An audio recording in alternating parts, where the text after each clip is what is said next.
Okay, so let's break down what rules City have allegedly broken and how many. The first is with regards to the accuracy of their reporting of financial information. Premier League rules require clubs to report in the utmost good faith accurate financial information that gives a true and fair view of the club's financial position, in particular with its respect to its revenue. City allegedly breached those rules 50 times between 2009 and 2018. The next is with regards to manager remuneration. Clubs are required to include full details of manager remuneration in their relevant contracts with their manager. City allegedly breached those rules 8 times between 2009 and 2013.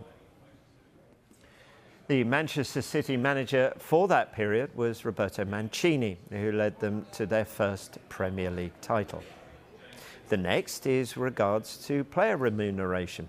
Clubs are required to include full details of player remuneration in their relevant contracts with their player. City allegedly breached those rules 12 times between 2010 and 2016. Premier League rules also require clubs to comply with UEFA's regulations, including UEFA's club licensing and financial fair play regulations. City allegedly breached those rules 5 times between 2013 and 2018. City also breached Premier League rules around profitability and sustainability, it is alleged, 25 times between 2015 and 2018. And the final breaches relates to the Premier League's investigation into City's finances since 2018. The league requires clubs to cooperate and assist with investigations, including by providing documents and information in the utmost good faith. City allegedly breached those rules 30 times. So here's what the ramifications could be for City.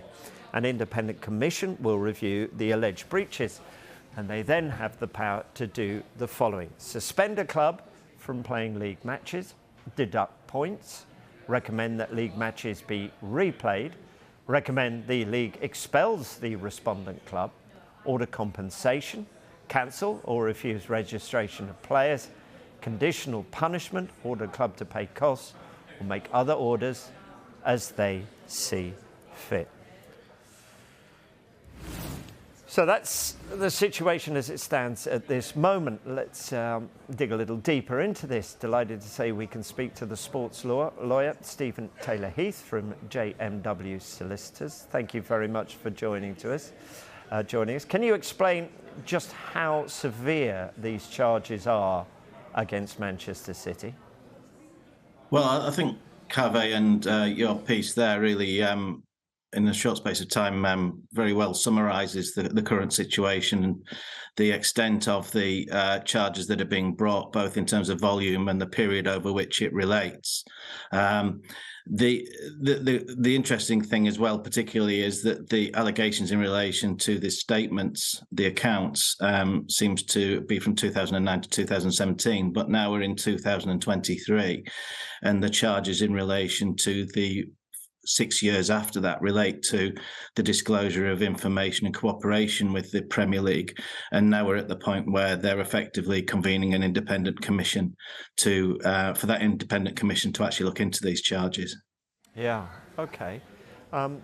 Is this unprecedented? City face over 100 charges. Has any club ever been accused of this amount of alleged breaches? And if so, what was the outcome then? Well, no, not to this volume. There obviously have been charges levied at clubs, but not for this length of time that this is that the charges relate to, but also in relation to the length of time it has taken for the commission to be convened. As I say, if these charges go back to 2009, we're now in 2023, and the commission is being convened, which is an independent commission. It will be a private commission, but the result will be published, and there may possibly be an appeal depending on the outcome. Those sanctions that you've just mentioned are contained within the Premier League's rules and regulations in section 51, and those are the rules that they will have to apply to this in imposing a sanction, and Manchester City will have to comply with and cooperate with the commission. The independent commission will take a dim view if they don't comply with that. Okay, I'm working this out on my feet here, and you're the expert. So I'm looking at the fifth sort of set on that Premier League statement, the ones relating for 2018-19 season to this season, and that's about failing to provide the information, is it? Yeah, that's right. They're basically saying the financial charges relate to a club has to provide two sets of accounts. It has to provide up-to-date financial accounts showing the previous year's financial performance, and then it has to provide future funding accounts, which sets out where the club's finances are going to be going in the future, and that relates to the sustainability of the club and its compliance with financial fair play. Obviously, the UEFA regulations are now called the financial sustainability rules rather than fair play, but those charges relate mainly to the disclosing of information in those accounts. The charges from that period you just described are where the Premier League are clearly investigating the matter, and then they're asking for information in order for them to properly investigate it. You mentioned the rule there, B15, which is that effectively you have to act in good faith, not act dishonestly towards the Premier League and your fellow clubs. In order to provide that information, and you can't just say the information is confidential, you have to disclose the information. And so you would read from that there's been a certain element of frustration on the Premier League's part in obtaining the information that it needs. And as I say, we're now in 2023. They've been investigating this, it would appear, since at least 2017, because the charges relate to that period. Okay, that's made that clearer. Thank you. I wonder, in reading into these charges, whether you can get any idea of whether these charges relate to either administrative errors or whether you can read into it that the charges are deliberate misconduct. Can you fathom that from these charges that we've seen today? No, I think it in some respects it would be unprofessional to do that, because if they are administrative errors, then the sanction will be a slap on the wrists. Given the fact that the commission will have to be convened, it will be convened, I would think, given the seriousness of the charges. It will have a legal representative on the panel, and you would expect that legal representative to be a pretty heavyweight King's Counsel who understands these rules and regulations. They will have to go through all of the information that's provided. As I say, Manchester City have had an obligation to comply with the Premier League's investigation. They now have an obligation to comply with the Commission's procedure and the information that the panel require in order to properly consider these charges. If obviously they don't comply, then a dim view will be taken in relation to that. If they do comply and they provide the information, then you would think that if the Premier League have taken it this far, they either think that there is a case to answer, or they've simply got to the point where they haven't been given the answers and they've put it to a commission in order to get those answers. Okay. Right. So we'll get on to what type of punishments they could face in a moment, because from what you're saying there, this could take quite some time. The investigation has been going on for an awfully long time.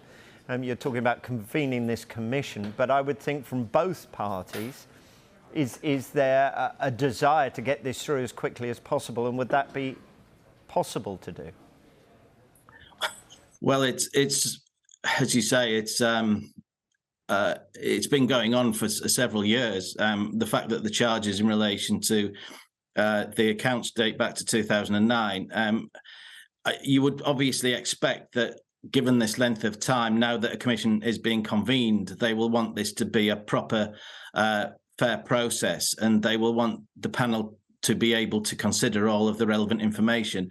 As you say, given the number of charges, they're going to have to go through an awful lot of information in order to consider those charges. There will be legal representation and representations made. In the first instance, you would expect the Commission to set out the procedure that will be adopted in relation to this and a timescale, and then they'll be holding the hearing itself. These things take time to convene because the panel has to effectively consider quite a lot of information, and representations have to be made, which could in part be in writing and also by an oral hearing. And then they have to produce their written judgment, which again can take time because they know that that written judgment will be scrutinised considerably, particularly in an appeal. So that process, unfortunately, does take quite a bit of time. Yeah. Okay. And when they reach their conclusion, if they find for the charges here, what punishments can they dole out here? Well, your infographic was very helpful there in relation to the scope of the penalties that can be imposed. That's self-contained within the rules and regulations in the Premier League in Rule W51, which, as I say, goes from effectively an admonishment to potentially being suspended from the league and having points deducted. Now, if those points are to be deducted retrospectively in relation to the period that you've just described, then what domino effect does that have in relation to the outcome of the league at that particular time, particularly when Manchester City won the league? If they simply decide that Manchester City face a sanction, but that sanction is to be imposed going forward, then there may be some form of a significant fine, but then obviously the question would be whether a fine is sufficient punishment and a sufficient deterrent, and then if there's a deduction of points, when that period of points deduction is to be applied, because that's been an issue for several commissions in leagues such as the Championship League and what have you, as to at what point you impose a penalty of points, and whether that has an effect in the season that you're currently in or in the future season, because a deduction of points in a particular season might not actually have any effect overall in relation to the standings for the club. Yeah, I hear what you're saying. It's a tricky business. Stephen, thank you so much for coming on and making that clearer. Good, thank you.